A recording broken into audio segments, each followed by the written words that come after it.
আৰু আনপিনে আমছু এইবাৰ কাছ চাপিছে নিৰ্বাচন আয়োগৰ বাৰে বাৰে নাগৰিকত্ব প্ৰমাণ দিয়াৰ কোনো ধৰণৰ দৰকাৰ নাই এছআইআৰক লৈ নিৰ্বাচন আয়োগৰ কাছ চাপিল সদৌ অসম সংখ্যালঘু ছাত্ৰ ইউনিয়ন কেন্দ্ৰীয় গৃহ সচিব আৰু ভাৰত চৰকাৰৰ মুখ্য নিৰ্বাচন আয়ুক্তক পত্ৰ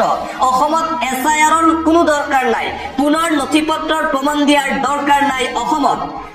এছআইআৰৰ জৰিয়তে দ্বিতীয়বাৰ নাগৰিকত্ব প্ৰমাণ কৰাৰ কোনো প্ৰয়োজন নাই ৰাজ্যত জন্মৰ প্ৰমাণ পত্ৰৰ বাবেও আতংকিত হোৱাৰ কোনো দৰকাৰ নাই তিনিটা গুৰুত্বপূৰ্ণ বিষয়ত পৃথক পৃথক স্মাৰক পত্ৰ প্ৰদান কৰিছে আমছুৱে এনআৰচিৰ তালিকা পুনৰীক্ষণ বিষয়ত স্মাৰক পত্ৰ উজনি অসমৰ মিয়াখেদা অভিযানক লৈ কঠোৰ ব্যৱস্থা গ্ৰহণৰ দাবী প্ৰয়োজনীয় ব্যৱস্থা গ্ৰহণ কৰিবলৈ কেন্দ্ৰীয় গৃহ সচিবক স্মাৰক পত্ৰ প্ৰেৰণ কৰিছে আমছুৱে আৰু এইদৰে আমছুৰ স্মাৰক পত্ৰ চূড়ান্ত এনআৰচিত অন্তৰ্ভুক্ত হোৱা সকলৰ নাম ভোটাৰ তালিকাত অন্তৰ্ভুক্ত হ'ব লাগে এনআৰচি চূড়ান্ত তালিকাত বাদ পৰা সকলক ভোটাৰ তালিকাৰ পৰা কৰ্তন কৰিব লাগে এছআইআৰক লৈ নিৰ্বাচন আয়োগৰ কাষ চাপিল সদৌ অসম সংখ্যালঘু ছাত্ৰ ইউনিয়ন চমুকৈ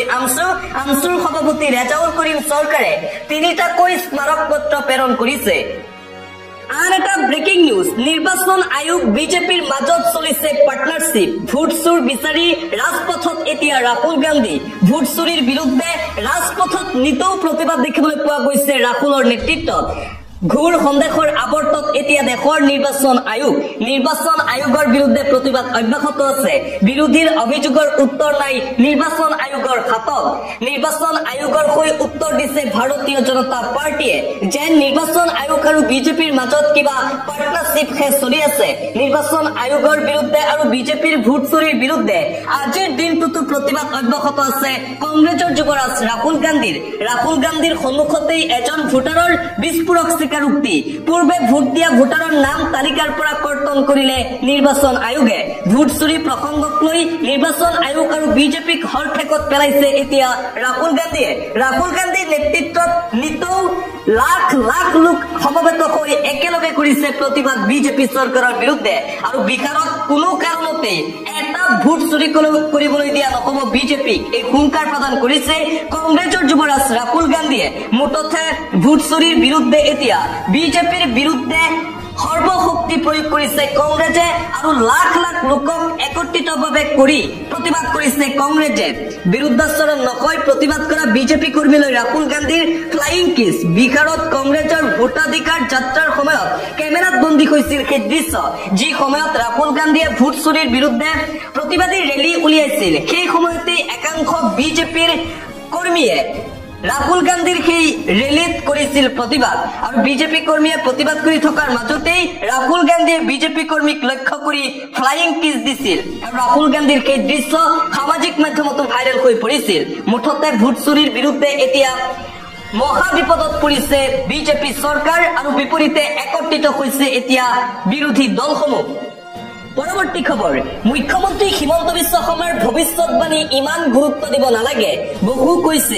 কৈছিল কি কৈছে দেখিছো আমি ২৬ত বৰ্তমানৰ মুখ্যমন্ত্ৰী প্ৰাক্তন মুখ্যমন্ত্ৰী হ'ব অৰ্থাৎ ২০২৬ চনৰ বিধানসভা নিৰ্বাচনৰ পিছত অসমৰ মুখ্যমন্ত্ৰী হিমন্ত বিশ্ব শৰ্মা হৈ নাথাকে মুখ্যমন্ত্ৰী হিমন্ত বিশ্ব শৰ্মাৰ বিৰুদ্ধে পুনৰবাৰ সৰব হৈ পৰিছে এপিচিচিৰ প্ৰাক্তন সভাপতি ভূপেন কুমাৰ বৰা উজনি অসমত পুনৰবাৰ শক্তি বৃদ্ধি পাইছে অসম জাতীয় পৰিষদৰ সভাপতি লুৰিণজ্যোতি গগৈৰ নেতৃত্বত বিকাশ যোগদান কাৰ্যসূচী মুঠতে ২৬ৰ বিধানসভা নিৰ্বাচনৰ পূৰ্বে দিনক দিনে শক্তি বৃদ্ধি পাই আছে লুৰিণজ্যোতি গগৈৰ অসম জাতীয় পৰিষদৰ যোৱাকালি পুনৰবাৰ উজনি অসমত লুৰিণজ্যোতি গগৈৰ নেতৃত্বত বৃহৎ যোগদান কাৰ্যসূচী অনুষ্ঠিত হয় বিজেপি দল ত্যাগ কৰি শ শ নেতাকৰ্মীয়ে যোগদান কৰিছে অসম জাতীয় পৰিষদত আন এটা অতিকৈ গুৰুত্বপূৰ্ণ খবৰ এইবাৰ মুছলমানক প্ৰশংসা কৰিছে বাবা ৰামদেৱে মুছলমানৰ পৰা শিক্ষা লওক হিন্দুৱে মুছলমান লোকৰ পৰা বহু শিক্ষা লবলৈ আছে হিন্দুৱে মুছলমানৰ দান সেৱা পৰম্পৰাক প্ৰশংসাৰে উপচালে বাবা ৰামদেৱে মুছলমানৰ বিশেষ জাকাত প্ৰথাক উচ্চ প্ৰশংসা কৰি মন্তব্য ৰামদেৱৰ মুছলমানৰ জাকাত প্ৰথাৰ আদৰ্শ ল'ব লাগে হিন্দু সমাজে জাকাত প্ৰথাৰ জৰিয়তে দুখীয়া দৰিদ্ৰক সহায় কৰে মুছলমান লোকে ধনী দুখীয়া সকলো মুছলমানে উপাৰ্জনৰ কিছু অংশ জমা কৰে আৰু দান কৰে মুছলমানে উপাৰ্জনৰ 6% জাকাতৰ জৰিয়তে কৰে দান 500 পৰা 1000 টকা উপাৰ্জন কৰা মুছলমান শ্ৰমিকেও মছজিদ মাদ্ৰাছাত দান কৰে জাকাত পৰম্পৰাই শক্তিশালী কৰে মুছলমান সম্প্ৰদায়ক কিন্তু হিন্দুৱে হিন্দু শাস্ত্ৰৰ দান প্ৰথাকে নিশিকিলে